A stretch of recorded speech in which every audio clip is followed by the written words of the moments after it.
Hello guys, and welcome back to another video in our channel as we do an in-depth tactical analysis of Arsenal's 1-0 victory over Chelsea, the Emirates. This game was very interesting, with Enzo Maresca being outclassed by Arsenal, and we saw some dynamic patterns of play that Arsenal employed that created problems for Chelsea when Chelsea had the ball and when they didn't. But before we even start this analysis, I'd like to kindly ask you to like, share and subscribe to this channel for more videos like this. And we proceed. So Chelsea were really stopped in their tracks in the initially first 30 minutes of the game, as Chelsea were unable to even leave their own defensive third. This was because of Arsenal's well-organized press. Now Chelsea lined up in a 4-2-3-1 while Arsenal lined up in a 4-3-3. But Chelsea tried their usual build-up strategy. One problem was how they played Colwill. Playing a left-footed centre-back in the right centre-back role denied Colwill the ability to actually play outfield but rather play inwards, and this played a huge role in why Chelsea struggled to build up in the initial phases of the game. Now in this situation, what Arsenal did that was different from what Chelsea did is the way Arsenal pressed. Arsenal do not press with just a solo pivot with a solo presser like Merino, but rather pressed with two pressers, with Odegaard joining in a half-hearted press looking to cover Caicedo using his cover shadow, the wingers starting quite narrow, and Merino being the one to dictate the direction in which the game will be played. Now you can see from this clip, Merino is pressing from out to in, forcing Robert Sanchez to play the ball to Benoit Badiashile. Observe the position that Odegaard is taking up, acting as a cover shadow against Caicedo. The ball is played to Benoit, and now it is Odegaard who steps out but pressing intelligently, ensuring that Caicedo is in his cover shadow. This denied any time and space on Benoit Badiashile with the ball, and this forced Benoit Badiashile to attempt a line-breaking pass to try and pick Enzo Fernandez, who was hurriedly pressed and lost the ball to Thomas Partey, who kickstarts Arsenal's counter-offensive situation. Again, Benoit Badiashile receives the ball, Odegaard curves his run and presses him, and Badiashile is forced to go long, and Arsenal win possession again. Now, because Arsenal were winning possession in very dangerous areas of the pitch, Arsenal actually found themselves in the first half in areas where they should have actually scored more than 2 goals against Chelsea, but their finishing was way off.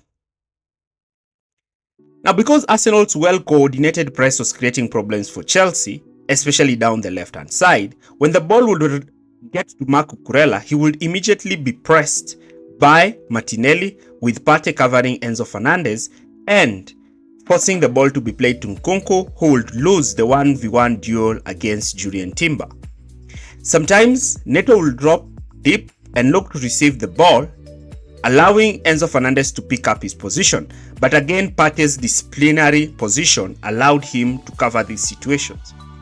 Now when Arsenal was winning the ball in Chelsea's own half, they were having men and numbers ahead who they could play quick and look to create problems for Chelsea. Now, Arsenal's press was really well coordinated compared to Chelsea's press, which we are going to see in the next part of the video. Arsenal were also looking to try and apply pressure on Sanchez, and sometimes Sanchez was able to play a terrible ball. And even when Sanchez decided to go long, the aerial dominance of Gabriel and Saliba created problems for Chelsea. Now, Arsenal decided to sit deep after scoring a goal against Chelsea to try and conserve the energy. And you'd think this would actually put Arsenal in trouble, but no.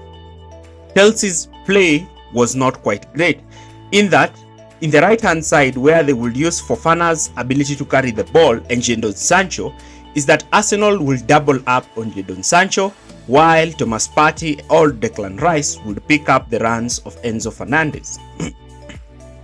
They understood this because it was only Chelsea's right-hand side that things tried to happen. Down the left, having Marc Cucurella holding the width is having a fullback who can only play in that inside channel position. But if you position him in this position, when he will be faced by Julian Timber, Marc Cucurella will just play the ball backwards, making Chelsea to move in that horseshoe direction of going sideways and backwards. Now let's look at Arsenal. Arsenal in this game had a very good organized press and a very good in-possession strategy, and I'm going to try and exploit, noting the differences between Arsenal and Chelsea's way of play in this game. Now, Arsenal were quite dynamic in the way they played, but Chelsea's press was also not quite great. Chelsea were looking to press Arsenal in a 4-1-4-1 structure with Neto leading the press. But Arsenal had done their homework by spreading their centre-backs so wide. This created the space that Neto is supposed to press so wide, committing a lot of Chelsea players to support the press and leaving Chelsea light in the backline. Raya could identify this situation and immediately was instructed by Mikel Arteta to go long, as Arteta wanted to create that 1v1 position that Chelsea had against Erling Haaland in the Manchester City game. Chelsea's high line is something that other teams have exploited, and Arsenal tried to do this in this game as well. And so when the ball would be played high and Chelsea's centre-backs would win the first ball, Odegaard and Rice would be in position to win the second balls and look to transition. And down the right, especially when Saliba received the ball, he had two options. The option of playing the ball to Timber or to Martinelli or Odegaard. And because Nkunku's pressing was so poor, Arsenal identified Nkunku's lack of athleticism and always found a way of playing the ball around him. Here, look at the way Nkunku is pressing. He's not using his cover shadow to cover the fullback, allowing Saliba to play a simple pass to Timber. Why did he engage in this press if he knew very well that he's going to open up space where Saliba can actually create problems? This was a terrible way of pressing. Now, a lot of people might ask, why didn't Cucurella spring out? Cucurella could not spring out because of the position of Martinelli, who was holding his weight, and Merino, who intelligently occupied the position between Cucurella and Benoit in a state where if Cucurella stepped out to cover Martinelli, then Martinelli would play the ball for the half-space runs of Merino, while Odegaard would look to move to occupy that number 9 position. You can see here, Cucurella has stopped out, Merino is making that run, and Odegaard is looking to make that run towards the box, as Arsenal constantly found a way of exploiting Chelsea's backline. Again, you can notice the space between Chelsea's backline and midfield, indicating structural problems with how Chelsea are actually defending their own press. Now, when Arsenal was so dominant in the game, Chelsea tried to sit in their usual 4-4-2. But again, one weakness was Christopher Nkunku in that left-hand side, and Arsenal exploited this. Declan Rice will drop deep on one side, and even Odegaard. And because Arsenal kept on changing the positions of their players, they constantly created problems for Chelsea, and Chelsea's players were left clueless on who to mark. Here, you can see Martinelli, Lewis Kelly is holding the width and not Leandro Trossard. Trossard has moved into that number 9 position, Odegaard has dropped deep, and the ball is being played out wide.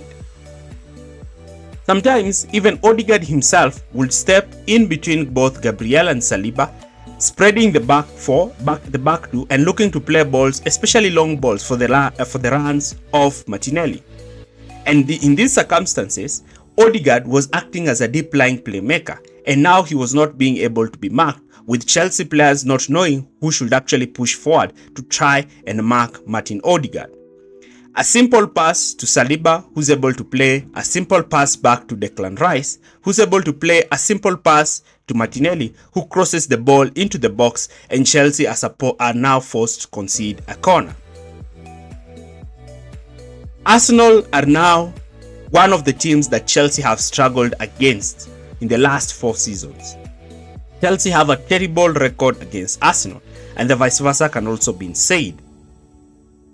What do you think did Chelsea do wrong that made them to be so unaware in this game? And what could you say Arsenal did right that made them get the deserved victory?